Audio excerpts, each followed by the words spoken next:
ఒకే school, ఒకే మాస్టారు, ఒకే రకమైన విత్తనాలు. కానీ ఒకరి కుండీలో రంగురంగుల పూలు పూశాయి. మరొకరి దగ్గర వట్టి మట్టి మాత్రమే మిగిలింది.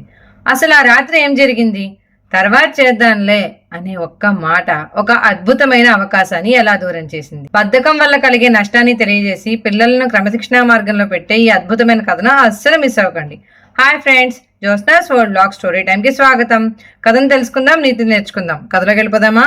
అనగనగా ఓ అందమైన ఊరిలో రాజు, రవి అనే ఇద్దరు ప్రాణ స్నేహితులు ఉండేవారు. రాజు చాలా చురుకైన అబ్బాయి. ఏ పనైనా అప్పటికప్పుడే పూర్తి చేయడం రాజుకి అలవాటు. కానీ రవి మాత్రం దానికి పూర్తి భిన్నం. విపరీతమైన బద్ధకం. తర్వాత చేద్దాంలే అనేది అతని ఊతపదం. ఒకరోజు వారి స్కూల్ మాస్టారు క్లాసులో అందరికీ కొన్ని పూల విత్తనాలను ఇచ్చారు.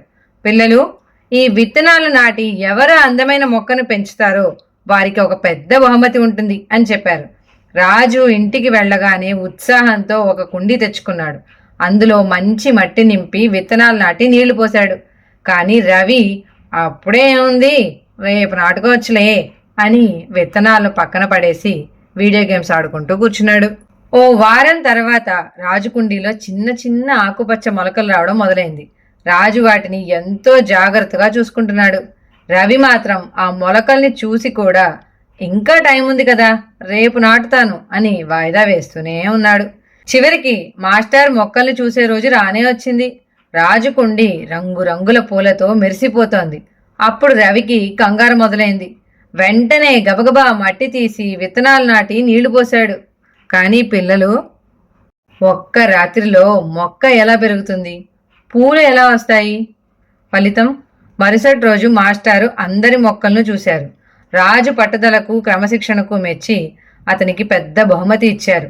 రవి మాత్రం తన బద్ధకం వల్ల ఆ గొప్ప అవకాశాన్ని కోల్పోయి కన్నీరు పెట్టుకున్నాడు. ఈ కథలోని నీతి: ఈ రోజు చేయాల్సిన పనిని ఈ రోజే చేయాలి. వాయిదా వేయడం అంటే విజయానికి దూరం అవడమే. మరి ఈ బద్ధకాన్ని వదిలించుకునే చిన్న చిన్న చిట్కాల్ని చూద్దామా? ఏదైనా పని చేయాలి అనిపించినప్పుడు ఆలోచించకుండా 1 నుండి 3 వరకు లెక్కపెట్టి వెంటనే ఆ పని మొదలు పెట్టాలి. రోజు చేయాల్సిన పనులను ఒక పేపర్ మీద రాసుకుని పూర్తి చేసి ప్రతి పని పక్కన ఓ టిక్ మార్క్ పెట్టుకోండి. అది మీకు ఎంతో ఉత్సాహాన్ని ఇస్తుంది. చదువుకునేటప్పుడు ఫోన్, టీవీ, వీడియో గేమ్స్ ఇలా మన ఏకాగ్రతకు ఆటంకం కలిగించే వస్తువులను కొంత సమయం దాకా దూరం పెట్టాలి అనుకోండి. మనం ఇలాంటి బుజ్జి మార్పులను మన నిత్య జీవితంలో చేర్చుకోవడం ద్వారా బద్ధకాన్ని వదిలించుకుని విజయం వైపు అడుగులు వేయొచ్చు. మరి ఇలాంటి మంచి వీడియోల కోసం మన ఛానల్ని లైక్ చేయండి, షేర్ చేయండి, సబ్స్క్రైబ్ చేసుకోండి. Bye bye.